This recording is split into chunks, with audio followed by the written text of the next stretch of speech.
City Club members, friends, guests, and community members, welcome to City Club of Central Oregon. My name is Blair Garland. I'm Senior Director of Community Relations and Marketing at OSU-Cascades, which is City Club's community partner and education annual sponsor. I'm also honored to serve this year as the President of City Club's board. Today's forum is Working Together to Create Affordable Housing. Before we begin, I'd like to give a shout out to our other annual sponsors. So please give a virtual round of applause to our platinum sponsors, St. Charles Health System and Brooks Resources. Our gold sponsors, ASI Wealth Management, Pacific Source Health Plans, First Interstate Bank, and the Central Oregon Association of Realtors. To our partner in higher education and workforce development, COCC, and to our silver sponsors, Ameriprise Financial, BBT Architects, Kittleson and Associates, Miller Lumber, Mosaic Medical, the Lucier Center, and Transformation Systems International. Also, today's live stream is made possible by our partnership with Connect Central Oregon, which is a nonprofit that was launched with the assistance of the OSU-Cascades Innovation Co-Lab. And a special thanks today for today's forum sponsors, Central Oregon Association of Realtors, Energy Trust of Oregon, and Loan Depot. We asked each sponsor why they supported this topic, and here's what each of them had to say. The Central Oregon Association of Realtors believes communities are stronger through discussion and collaboration and is proud to support the City Club of Central Oregon's work to promote a conversation around housing in our region. Energy Trust of Oregon is proud to sponsor City Club's September Forum. To support the design and construction of energy-efficient, affordable housing, Energy Trust offers trainings, design assistance, and cash incentives.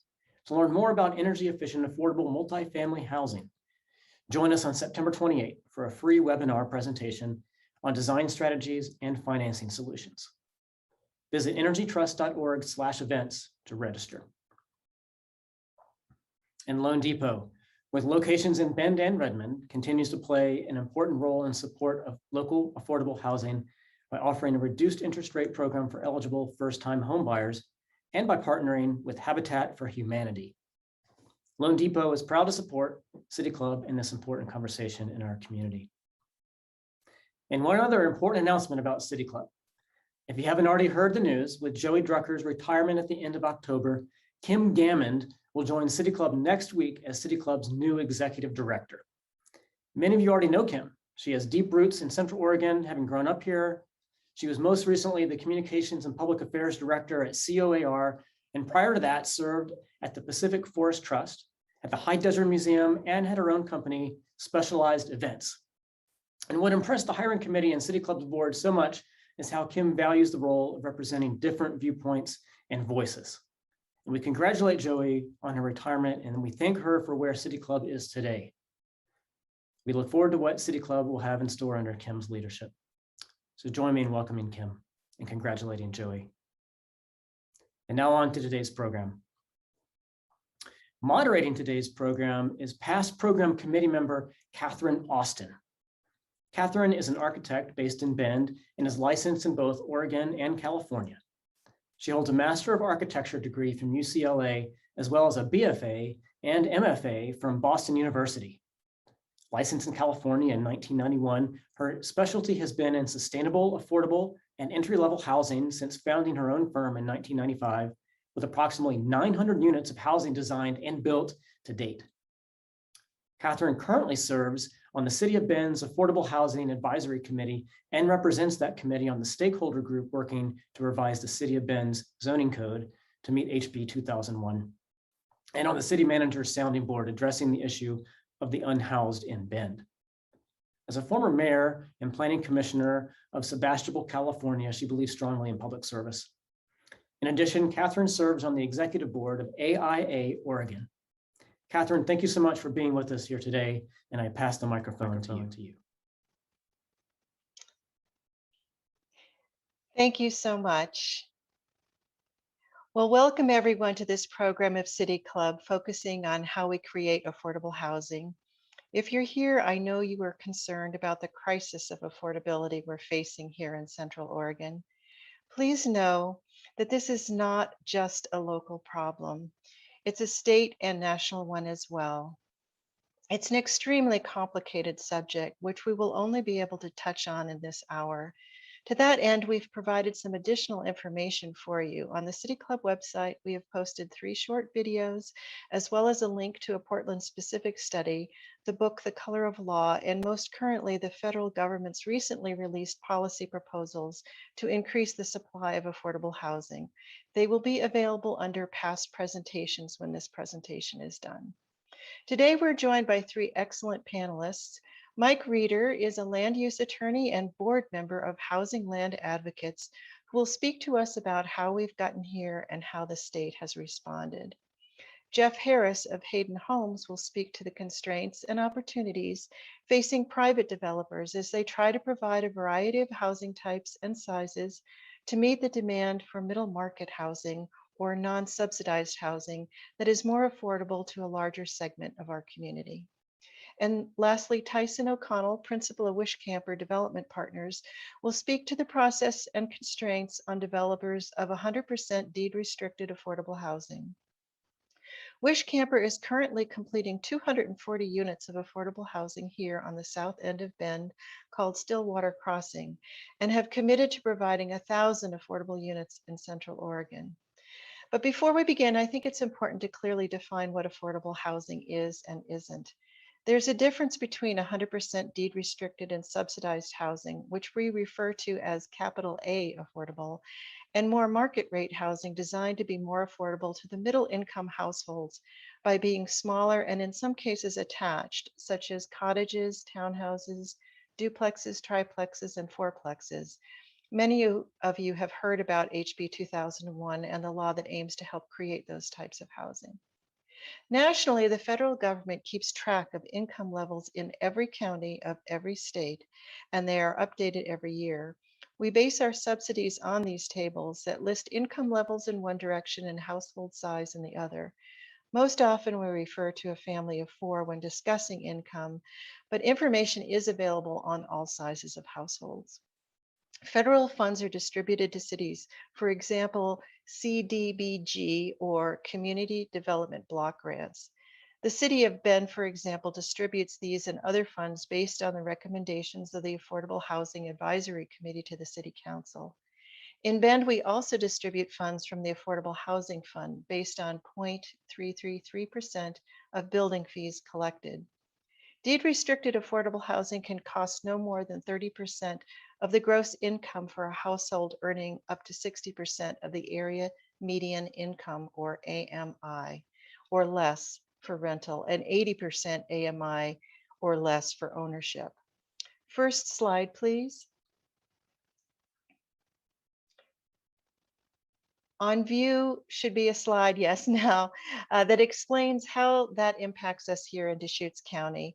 You can see what kinds of employment can afford what amount of rental or price of home in Bend.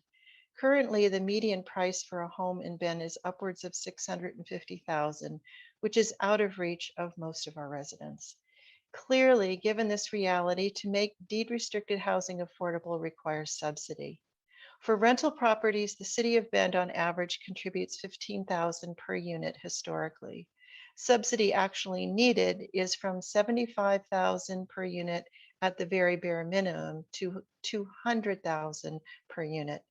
Developers of affordable housing need multiple sources of subsidy, sometimes as many as 24 sources to meet this requirement. For home ownership, only a few organizations can provide these.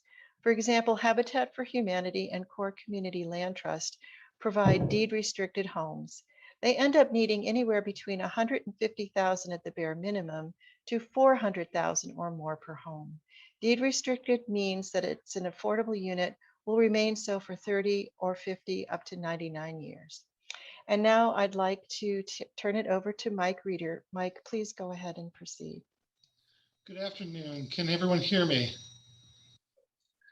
I'm an Oregon land use attorney with my own firm in Eugene. In practice throughout Oregon, I represent for-profit market rate developers as well as nonprofit housing providers. I currently serve on the board of the Housing Land Advocates, which is a 501c3 charitable corporation that pursues affordable housing throughout Oregon. I'm here speaking in my personal capacity and take sole responsibility for my comments. I'd like to talk about what the problem is. Artificially created high housing costs discourage economic development as employers find it hard to attract employees, and also high housing costs limit local economic development since residents spend more on housing and there are fewer dollars spent in the local community. High housing costs leave low and moderate income folks with less money for other things. It's axiomatic that if there are fewer dwelling units than there are households, then there's a housing shortage, and people are priced out of the housing market and can become homeless. It can lead to tragic results. Experts have estimated that as of 2019, Oregon has a 150,000 home shortfall, and that we're adding only one home per 3 new households in Oregon. And it's likely worse since that 2009 study. Researchers at Freddie Mac have estimated that the current US shortage of homes is close to 3.8 million, up substantially from an estimated 2.5 million in 2018. This imbalance is estimated to cost 2% of our annual GDP and more than 400 billion in lost economic output.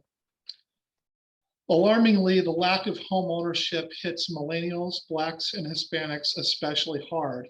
According to Michael Schill, now the president of the University of Oregon, in 2001, 23.3% of all renter households in the United States paid more than half of their income for housing, while Hispanics it was even higher, 25.2%, and among Blacks, it was even higher at 27.1%, which is extremely alarming.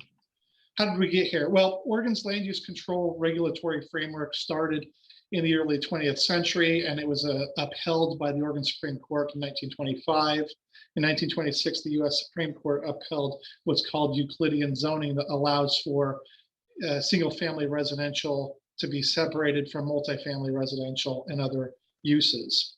In the 1960s and 1970s, in Oregon, Oregonians became concerned as they watched, there was rapid population growth in the state, and lawmakers responded with Senate Bill 100.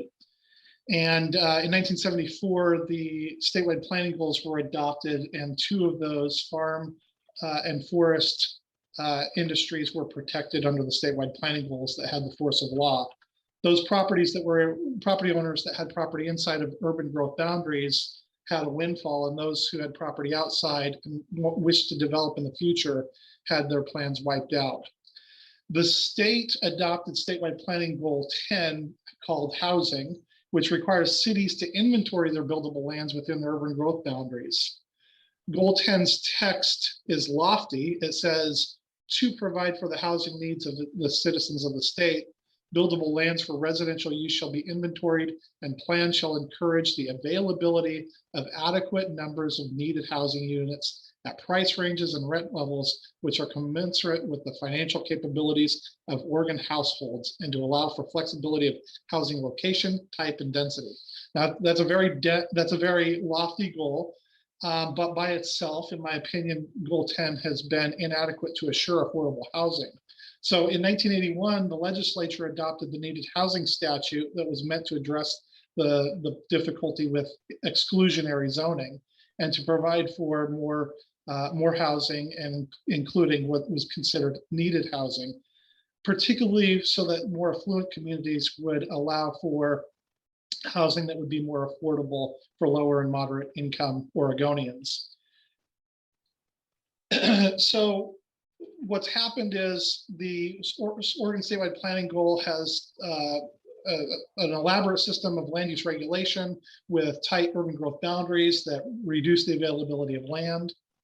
The urban growth boundary expansion process, as folks in Central Oregon are aware, is a complicated and expensive process in and of itself. Annexation laws can prohibit buildable land within urban growth boundaries from being developed if there's opposition to those properties being developed. There are burdensome and unclear discretionary land use regulations that can scare off potential providers of housing. And so what I'd like to do is I'd like to focus on a few laws that have been adopted since 2017 to address and remedy this housing shortage issue. In 2017, under Senate Bill 1051, the legislature provided additional regulations for needed housing statutes that requires that all regulations, standards, conditions, and procedures must be clear and objective for all housing inside the urban growth boundary, not just needed housing. This has been helpful in my practice as I've been able to represent for market development. Those developers have been able to rely on needed housing to provide clarity and certainty. And it's been very helpful. It's provided more front doors for Oregonians. Senate Bill 1573, adopted in 2016, limited voter approval annexations, which could block development. And then in House, there's two biggies, two companion statutes adopted in 2019, House Bill 2001, which has received a lot of interest, and many communities are in the process of updating their regulations to address House Bill 2001, called the Middle Housing Statute, or as I like to call it, the death of single-family zoning.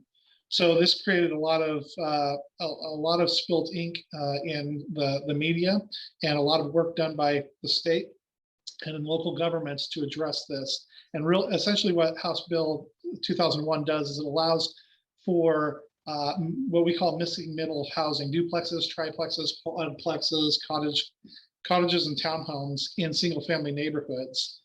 Large cities, cities over 25,000, must address this and implement this law. The companion law was House Bill 2003, and it requires cities over 10,000 to study future housing needs. And this is important because urban growth boundaries are supposed to have a 20-year supply of housing, but if the local government doesn't go through the process to analyze its housing needs, urban growth boundaries don't get expanded to accommodate those needs.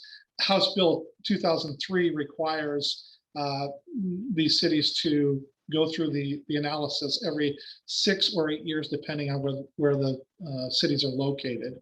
And lastly, Senate Bill 458, which was just adopted here this year, allows land division for middle housing. So Senate Bill 458 requires local governments to allow middle housing on lot divisions for middle housing and under the expedited land division process.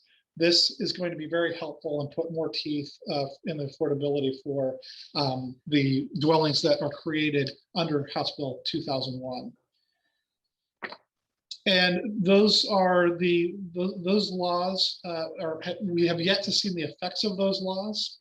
It is likely that there will be future legislation to address affordability should these laws fall short of the goals.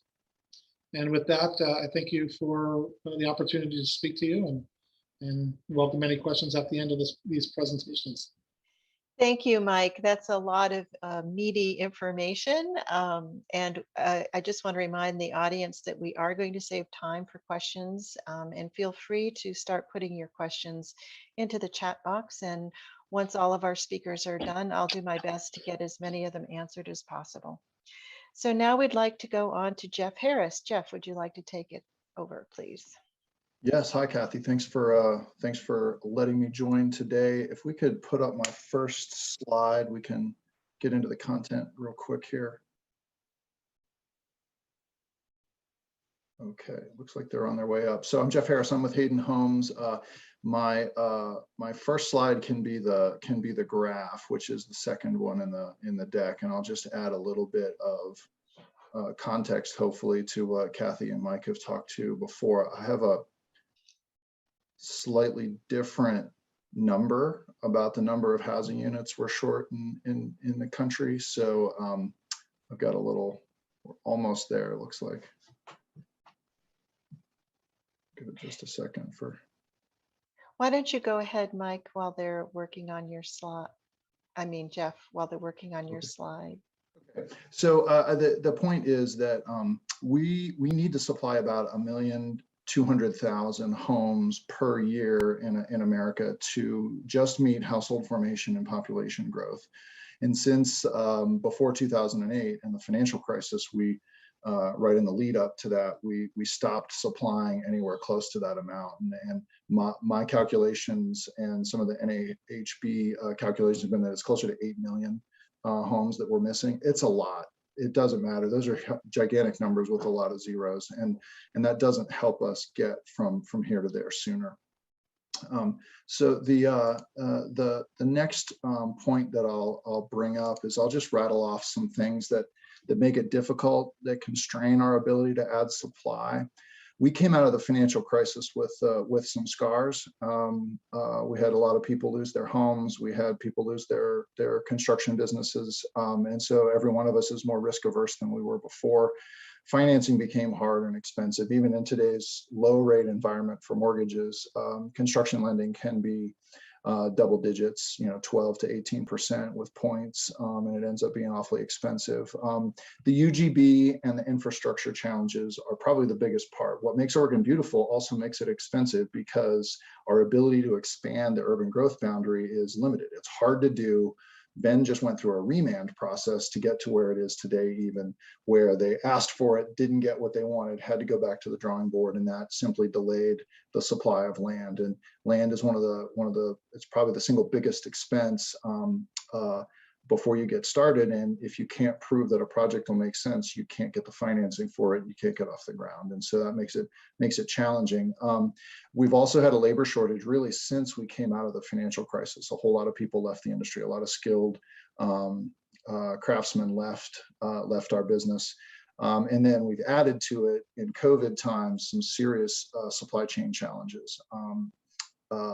And then you add to that a lot of what Mike was talking about. The city and state have some weird land use processes. It's not easy to navigate, especially for big dumb home builders like me. And it makes for a lot of stuff to dig through to get something approved. And then clear and objective is really important, but it doesn't mean cost effective, easy, or meets the market. It can be what a particular city wants to implement, maybe sometimes to make it harder to present. So we can go to I'm on slide 3 here, housing supply constraints, if you don't mind. You can go, perfect. To keep rolling here, we've got a lot of priorities as a community. Open space is really important, especially in Oregon. We need quality performing infrastructure in our cities. Our energy codes are important because we have a changing climate. At the same time, we're way undersupplied in housing. Affordability is off the charts in the wrong way, and that disproportionately affects folks that it's already been hard on. And so the city councils really have a tough job because they have to balance the fact that we need to address these other priorities, but we also don't have enough housing. Our economies are potentially in peril sometimes, because if you can't employ people and they can't afford to live in the town where you do your business, you might move your business someplace else. So it's for the first time, I think we have the political will across the whole spectrum to take a look at that. So the next thing is, so what are we going to do about it? Let's talk about that. We think that continuing efforts on urban growth boundary expansion and urban area reserve, which is sort of the next layer, is really important for every city to have time spent on it, and in partnership with the counties. Luckily in Central Oregon, we have good county and city partnerships, and I think we can leverage that. HB 2001, and which is the multiplexes, and the land division part of it, which is really important. We advocated strongly for this, Senate Bill 458. That way, we're not just adding housing, we're adding housing and home ownership opportunities. We think that's really big. And then other codes that encourage infill housing, because the urban growth boundary, this is inside baseball here, but the urban growth boundary process assumes you're going to use 100% of the land that's within your 20-year timeline. And that just simply isn't going to be the case. It's a weird piece. Somebody doesn't want to sell. It doesn't get redeveloped, whatever it is. And so the land supply problem is a real opportunity there to help us. So with and public-private partnerships, what we think is density bonus. If you've got childcare on site, we know that there's a lot of people who haven't come back to the workforce because of childcare right now. We know that we need homes in the 80 to 100% of area median income. So a density bonus may help that. An expedited process to get subdivisions and permits through faster if you're serving that and you can demonstrate that you're going to serve that middle housing need. And maybe we need to go beyond 120% of AMI for the definition of workforce housing. So finally, we see this in three main buckets. We have a houselessness crisis. We have capital A affordable housing that we need, and we have workforce housing. And what you'll see when Tyson speaks is the most sophisticated and well-developed systems are around the capital A affordable housing subsidies. They're complicated, but they're sophisticated. That serves 80% of AMI and below. We're hoping that we can, as a community, develop good processes to support houselessness, not just shelter, but also mental health and addiction services, and also provide incentives for more builders to provide workforce housing for the 80 to 120% AMI. So my last slide is, at Hayden Homes, we're not just talking about efforts to work on these things. We're part of it as much as we can be and more. We're involved in several projects in Central Oregon to support our homeless community members. We provide capital A affordable housing through our nonprofit First Story, where we're about to deliver our 100th home with a 0 down, 0% mortgage for 30 years. And we build workforce housing. 81% of our closings in the last 12 months in Central Oregon have been at or below 120% of AMI. It's really hard work, and that 160 some homes, it barely makes a dent in what we need here. So what we really want is to recognize that it's hard for builders to make this happen. What I mean is workforce housing, but we simply need more housing on the ground for our communities to thrive, and we think that collaboratively we can make that happen. All right, back to you, Kathy. All right. Well, thank you, Jeff, very much. And thank you to Hayden for all you are doing for the workforce as well as the affordable housing. So thank you so much. All right. We'd like to move now to Tyson O'Connell. Tyson, take it away.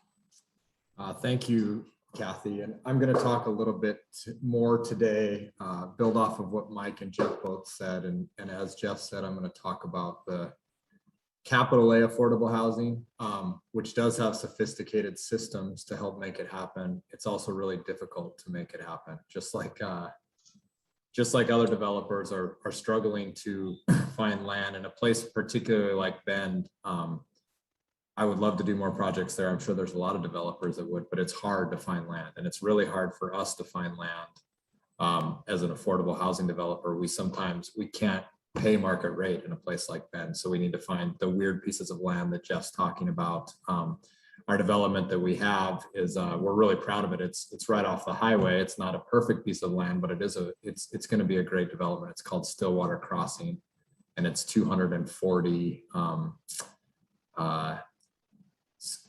deed restricted affordable housing. It's going to be for rent. So I'm gonna go through a little slide deck here for you as well.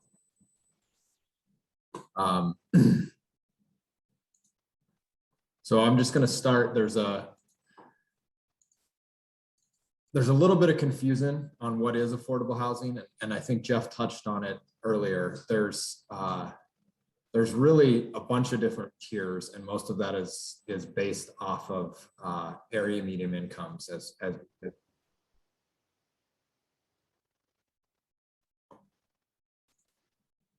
that better? Is that better?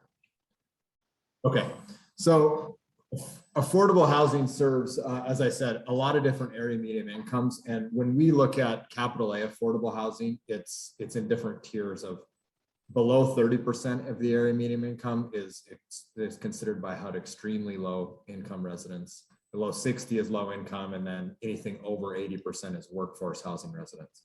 What we concentrate on at Wishcamper Development Partners and in capital A affordable housing is under 80% AMI, and really most of the time under 60% AMI. And we use something called the low income housing tax credit, which is one of the sophisticated tools that Jeff mentioned earlier. It's probably the primary one. It brings in the biggest part of equity to build these deals is from LIHTCs, as we call them, low income housing tax credits. And since the program started in the 90s, there's been over 3.5 million homes nationwide built. Those are both for sale homes and for rent homes, but primarily for rent homes when people are using LIHTCs. This is, I liked this slide, so I wanted to go back to this. This is talking about home prices in Bend. There's a $650,000 home price is the average home price, and what the different jobs are. I just want everyone to look at this again to see what you need to make in order to afford a home price of 650,000, and none of them on here can afford that. So we are really concentrating in the capital A affordable housing on the stuff under 60% AMI, but these are still workforce housing. It doesn't qualify as workforce because it's not over 80%, but it's, as you can see, there's recreational workers, salespeople, photographers, web developers, social workers, nurses, assistants. There's a lot more jobs as well. So really there is a great need and a great focus for housing to house these people. And as Jeff said, there's people, we hear this all the time in communities we go into where I want to expand my business, or I'm thinking about moving to this place, but I can't even find a place to house the people that I need to employ at my business. And that's a big problem that trickles down in a lot of ways. I'm going to talk a little bit about our LIHTC project in Bend and what we offer and what affordable housing with the capital A can offer. So in Bend, there's a big slide in front of you that shows a bunch of different 80%, 70%, 60%, all the way down to 30% rent income limits. At Stillwater Crossing, it's 240 apartments, and all of them are 60% or below.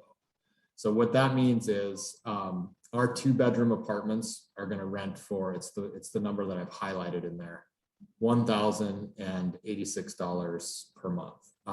We've been, since we started this project 2 years ago, we've been watching rents in Bend just continue to climb and climb and climb to where some of the newer apartments, they're called luxury apartments, but they offer a lot of the same amenities that we offer at Stillwater. They're charging over $2,000 a month for a 2-bedroom, $2,400 a month. When I was in Bend recently, I talked to someone who just moved into a new development. She's in a 1-bedroom. She really wants to get in a 2-bedroom. She's been on a waiting list for 9 months now, and she still can't even get a 2-bedroom. So there's, even on those $2,400 a month apartments, there's still a shortage of supply of those. So we'll be offering something that's significantly less, and we're really proud of that because in the case of a $2,400 a unit per month rent, that renter or that family in our affordable housing unit would have an extra $1,000 to $1,400 a month to be able to spend on things that they really need and to put back into the economy, but more importantly, just to spend less than 50% of their income on housing, because that's what you really need to do if you're in this category. I want to talk a little bit more about market rate versus affordable housing. And Kathy touched on this as well, and Jeff touched on it a little bit. She talked about how hard it is and how you have to cobble funds together to make affordable housing projects work. So the way that I put a little graphic up here, and the way that I describe it is, if you want to build a 200-unit apartment complex that's market rate, you'll go out to a bank and you'll say, I'm going to build this. It's going to cost $20 million. And I'm going to put 20% of my own money in, equity as we call it, and then I'm going to take out a loan for 80% of the value. And maybe different depending on the deal, but that's typically how it works. And then you'll charge a rent that allows you to be able to pay your mortgage off. Well, if you look at the graphic on the left, in LIHTC development, our project is going to cost close to $20 million for the same type of project, maybe a little less because of our finishes and amenities that we offer, but call it 20 million. Well, our rents of 1,086, we can't take out an 80% loan, and we can't continue to raise our rents because the rents are capped. So what we do is we take out a big slice of the pie, which is the primary first mortgage here is 68%. And then we sell the tax credits that I talked about earlier, and that makes up the bigger part of the pie, the next biggest part of the pie. Unfortunately, if it was that easy, we could build a lot more housing, and so could a lot of other developers, but it's not. It's the little slices of the pie that you see in this graphic that really make a deal work or not work, and really make a project be built or not be built. And we call these gap fillers, but they're really important because they're the last, about 10% or 8% or 12%, whatever it is on a project. They're the last pieces that actually make the project be built. And this project, Stillwater Crossing, I use that has the pie chart here has, as you can see, 1, 2, 3, 4, 5, 6 different sources. Kathy said sometimes 24. The most we've ever done as a project is, I think, either 12 or 13. But each one of those is a really important piece. I want to talk a little bit more about, you heard a lot about the problem, particularly when Mike went through some of how the history in Oregon. It's not unique to Oregon. It's a lot of different places, but Oregon in particular has some very unique land use laws. But I want to talk a little bit more about solutions on what can be done. And Jeff touched on these a little bit for workforce. Some of these for affordable housing are, I shouldn't say some of them, these are the differences between making projects work and not work. And the good news is Bend has done a lot of this stuff. It's one of the reasons why we're excited to do more projects in Bend. A lot of cities don't have these tools and they can't, there's no way a project will pencil for us or any other affordable housing developer. But at the top here, the two couple, getting an expedited land use review and getting to the point where you can get a project closed and shovel ready, whether it's capital A or workforce housing, is really important.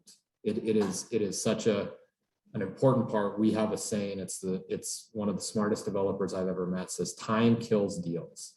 And the longer that there is and the longer it takes to get to closing, the more factors way outside of just expedited land use review, but different economic factors and different things that we can't even control. Usually time does not help the project. So getting through quickly really helps. Density bonuses and reduced parking. Bend has some of these for affordable housing. They are very important. A lot of communities don't. And then since, again, we can't charge more rent for a 100-unit project, we may need to build a 200-unit project just to make the project work. And if the piece of land that we have doesn't allow 200 units, it's not going to happen. The next one, support from residents and community leadership. This is important.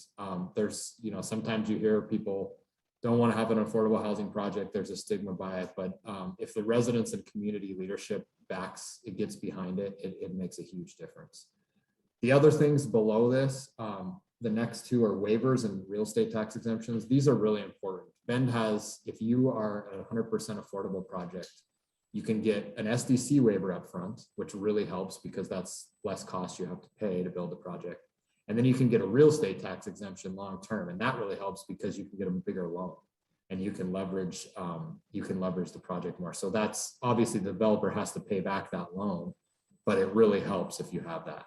And then the next two are just different sources of funding. A lot of communities have TIF funding. For those of you who know tax increment financing, Bend is not unique if you're in the right area for that. And then Bend has this very unique affordable housing trust fund, which is a tool that many communities do not have. And that I commend Bend for being forward thinking on, because a lot of communities who are struggling with this are trying to get something like this off the ground, because it is that gap filler that comes in at the very end and is the difference between making a project go or not go. One that really helps for affordable housing is discounted or free land. Obviously, that's difficult to do in a lot of places in a market rate. A seller doesn't want to discount or give their land away for free if it's a community owned or state owned or county owned. That is something that can really help. We don't get tax credits on the land, and it is, as Jeff said, the most expensive part of the project. So a lot of times that's something I get calls from brokers all the time. Hey, I have a piece of land. This seems like it would be perfect for you. And I can tell within 5 minutes whether it would even work or not, because if it's too expensive, we can't make it happen. There's one more thing I want to talk about.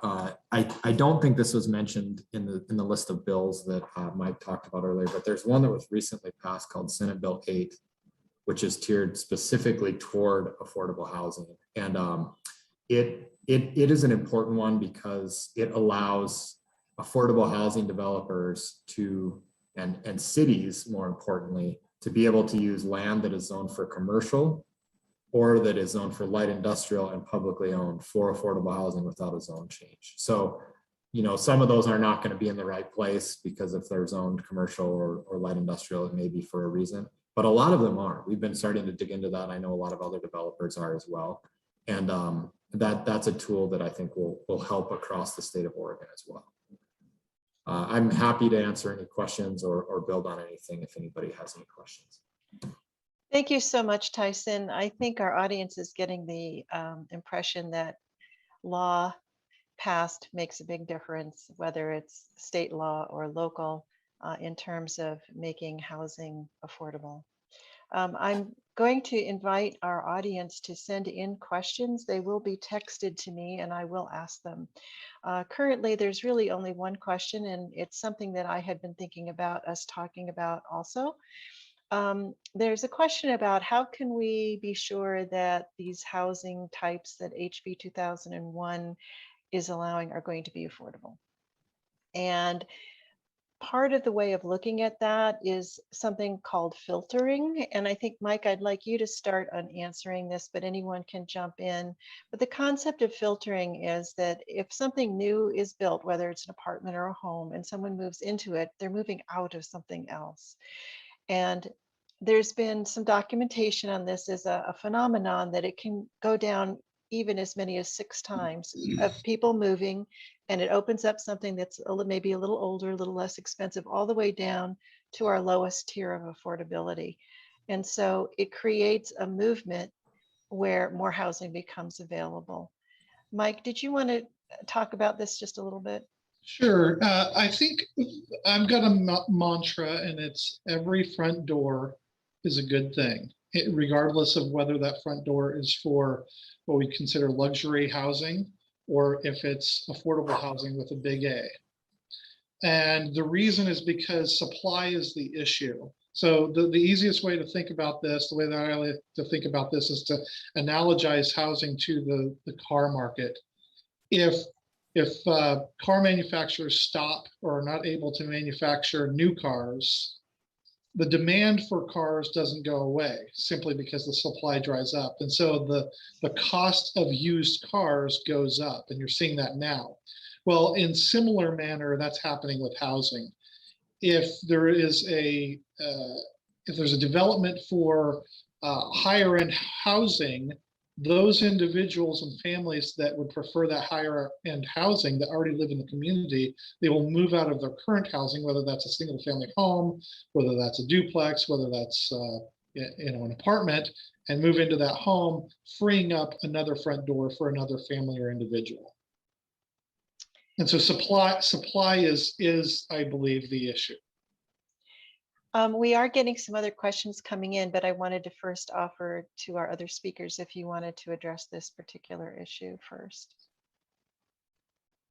I just wanted to support it. You know, some of the studies, Econ Northwest has done some of the housing needs analyses for a number of municipalities around. That's part of the business that they're in. But that was sort of news to me when I learned that a few years ago, that really all housing adds to affordability at some point. And one of the things that we ran into studying it with the City of Sisters was you might have somebody taking up a rental unit that was far less than they could afford because they were seeking something else that wasn't available. So they were sort of taking that slot. It's kind of a negative twist on what Mike was saying, and I'm not trying to be negative, but we've seen that happen in our community, where when it's a shortage, it's simply a shortage, and you're going to have a mismatch of affordability to what is available. And so then everything that's available gets gobbled up, and you don't have it applied equitably across the income spectrum.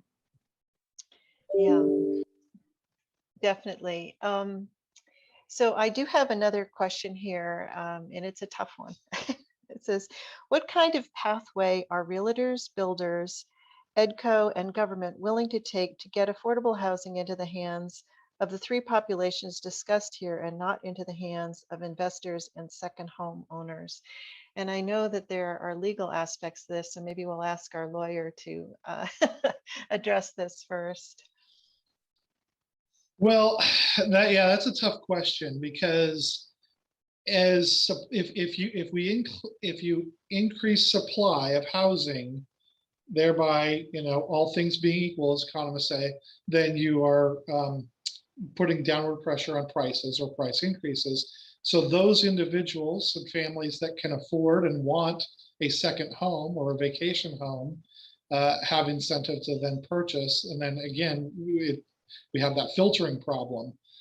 I think from my perspective, the best way to deal with that is to allow more development through expansion of the urban growth boundary, allowance of what the state has done, allow some more missing middle development in traditionally single family neighborhoods when appropriate. I think those are all good things. I don't think we can spend our way out of it, meaning I'm not sure that, it's been decades since the federal government has been able to spend, been able to spend money to build government housing. It's got to be through partnerships with nonprofits and with other entities such as Wishcamper, as well as allowing for-profit developers such as Hayden Homes and others to be able to develop, just create the housing. We have to create more housing. And I think the legislation that has been passed since 2017 is pointing us in the right direction, but it's really in my opinion, I feel like it's nibbling around the edges. I think we have to take more drastic steps because we simply just don't have enough housing. And the one thing I would say is the laws that prohibit housing on farm and forest land, while that may be a good and lofty goal, we have to, I believe we have to balance those with the realities that are happening now in 2020. So for example, in exclusive farm use zones, you can use that property to grow marijuana, but you can't use that property to build non-farm dwellings, generally speaking. So we've got this mismatch of laws. So in my opinion, I feel like we need to loosen. I don't think we don't have a problem with feeding our people. That might have been a concern back in the 60s and 70s. In fact, most of us, myself included, have the opposite problem. We do have a problem with housing people, and you see it in your parks and along rights of way. Well, thank you, Mike. I have an excellent question here because we in the business understand when we say all these acronyms, but our audience might not. And there's a question coming in for Tyson to explain what an SDC waiver is, System Development Charges. Did you want to just pipe in a little bit there? Sure. So when a development comes in and goes through the process in a place like Bend and in most communities, typically there's some sort of a calculation that the city says for every resident or every household you're going to add, it's going to put a certain amount of cost in our system developments, our parks, our sewer, our different things like that. And so some communities like Bend have a reduction or a waiver if you are an affordable housing developer, which is a lack of a fee that you have to pay up front to development of that. And it can be hundreds of thousands of dollars, if not more, especially on a project of your size. It can be. And it's our Affordable Housing Advisory Committee that reviews those applications and makes recommendations to the City Council to waive those fees. And it has to be for 100% affordable. It does not go to market rate. So thank you for clarifying that. There's a question here regarding, I've heard that adding more stories height to a housing project reduces the per unit price. Why isn't Bend considering this option? Why can't Bend have 10-story condo complexes? Does anyone want to take that one on? At least the concept of increasing height.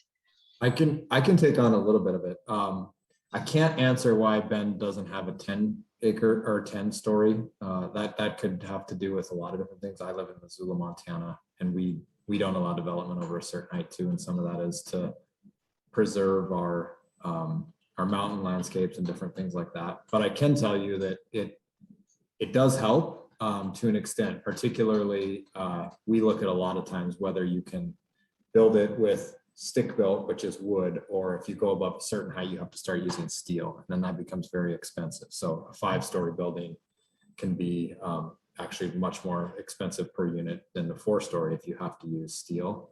But in Bend, they do have actually for affordable housing, they do have a height bonus, and you do get, you can usually put an additional story on, or I don't know if you'll get to 2 or not, but they do have some sort of bonuses.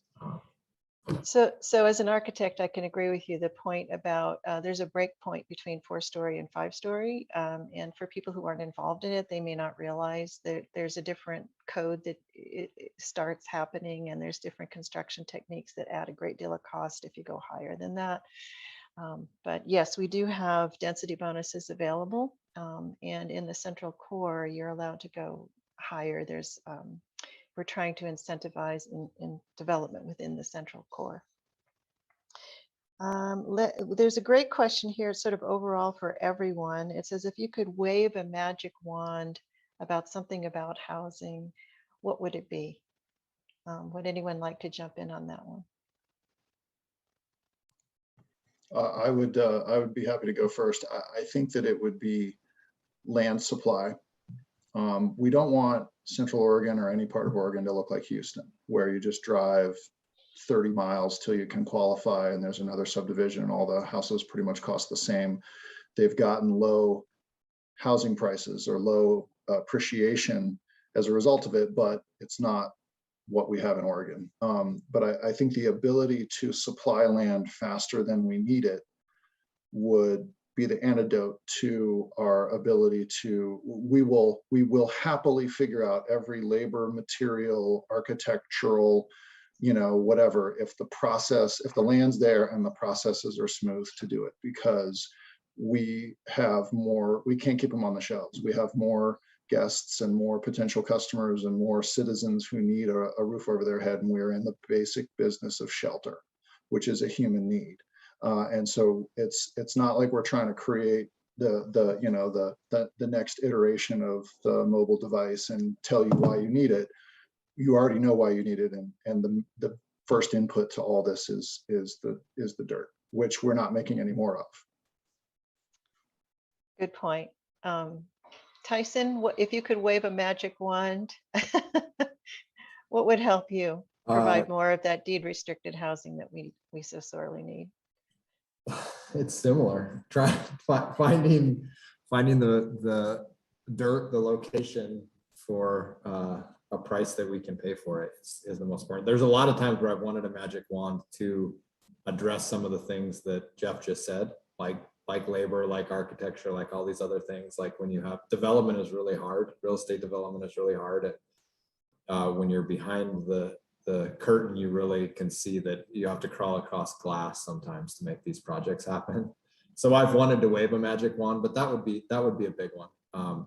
And I think for capital affordable housing, having some of the programs that Bend has and having more resources more widely spread across communities and counties and things like that would really help, because a lot of times we can get close to making it happen and we can't quite make it happen.